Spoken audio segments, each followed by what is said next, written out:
shamarran keenya baay'een isaanii biyya keessattuu gartee biyya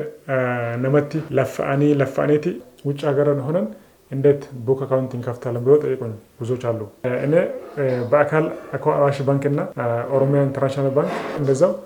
ኢትዮጵያ ንግድ ባንክ ሄጄ ነበር። እነሱን ጠየቁት። አሰላሙ አለይኩም ወራህመቱላሂ ወበረካቱ ወረደቱ ተያሱ ብራ ሁንዲ ከሰን በኩ ገልተነቴ ነገኝ ረቢ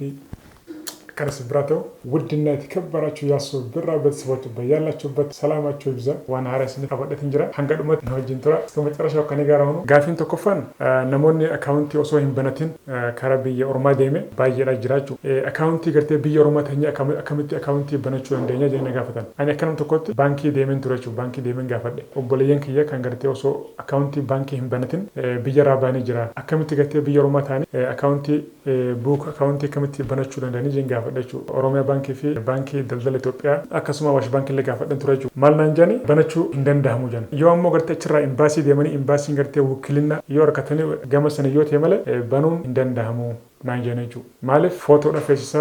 firman dirqama nanjan malif namni garte account banatu dirqama bakka account bakka garte banki sanjirate firman wanjirocha mallatesu qaba kanaf indandamu jan garu wukilina yo qabatan embassy demani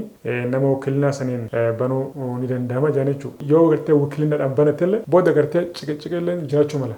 indandamoቹ ብዙ ልጆች account bank ሳይከፍቱ ሀገር ይወጡ ብዙዎች አሉ ማለት ነው። ውጭ ሀገርን ሆነን እንዴት ቡክ አካውንቲንግ ከፍታለን ብለው ጠይቁኝ ብዙዎች አሉ። እኔ በአካል አዋሽ ባንክና ኦሮሚያ ኢንተርናሽናል ባንክ እንደዛው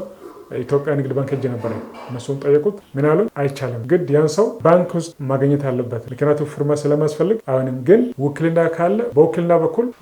በኤምባሲ በኩል በውክልና ማክፈት ይቻላል አሉ። ግን ይሄ ነገር በውክልና ተከፍቶ በኋላ ችግር ከመጋጠም ቢቅር ይሻላል፣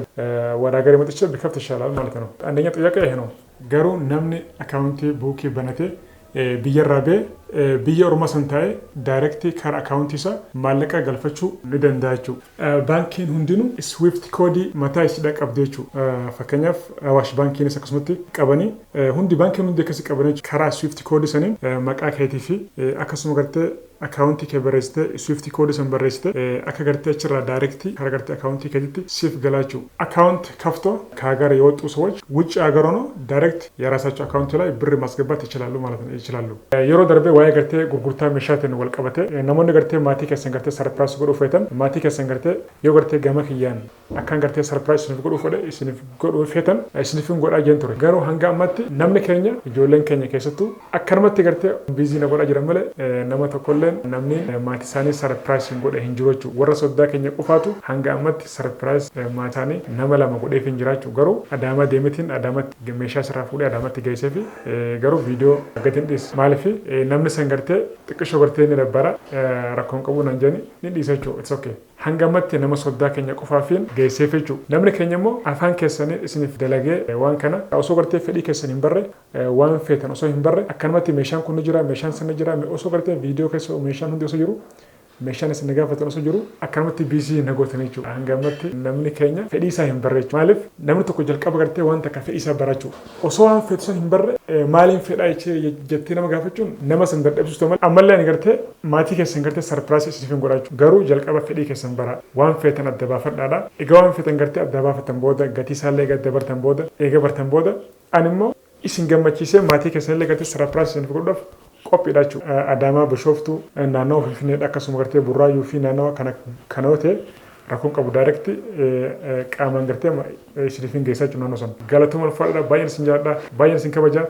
shamarran keenya baay'een isaanii biyya keessattuu gartee biyya namatti laffa'aniiti birrii argatan birrii kana immoo maatii isaaniitti argatan jechuudha maatiin tokko birrii shamarran isaanii gartee akka isaanitti laffa'aniif waan hin beeknecha salphatti dura balleessan jechuudha nama gartee maallaqatti argatan san gartee osoo gartee clear gootanii addaan hin baafanne osoo gartee irraa gartee amantummaa guutuu hin qabanne shamarran keenya gartee akka birrii nama hin taanetti gartee argitanii akka gartee sammuu keessan jeequmsa keessa kan buufne isin jaa galatoomaadha baay'een isin jaalladha hamtuun isin arganii akkasuma gartee shamarran keenya gartee akkasuma gartee ijoolleen keenya kan gartee biyya Beeruut jirtan ana ammallee gartee nama achirra ijoollee Beeruut jiran gargaaruu hin dhiifne jechuudha viidiyoodhaan gartee asirratti poost godhuu dhiise malee gargaarsa ittuman jiraachuu garuu maal isin jaa at least gartee miindaan keessan ji'a lama osoo hin dabarre bakka dalaydaan san gartee miindaa keessan gaafadha gartee tooftaa garagaraa uumaadha mindaa keessan osoo ji'a 3 hin dabarre ji'a 2 ol hin dabarre mindaa keessan tooftaa garagaraa uumtanii irraa fudhachuudhaaf yaalaadha. Wani darbee jira garuu maallaqaattanii sammuu keessan jeequmsa keessan galchina maallaqni ni dhufa maallaqa isintu fidaa jechuun maallaqni isin fidu. Kanaaf sammuu keessan eeggadhaadha obsaadha kara biyyaa galtanis fakkeenyaaf ammantaan ijoolleen beeruutu jirtan baay'inaan gartee mindaan gartee isin achitti dalaydan yoo baay'atee doolaara 50 doolaara 70 jedhan. Kanaaf gartee hin harkatan mindaa jameeqaa mindaa waggaa 2 mindaa waggaa 1 fi ji'a 9 kanneen hin fudhannee jiru jiraachuu. Kanaaf yoo gartee obsa qabaattanii kara biyyaa galtan biyya keessanitti hojii baay'ee jira. Akkuma gartee obsitee gartee biyya namatti dalaydu sanii yoo gartee biyya keessatti gartee akkasitti obsitee gartee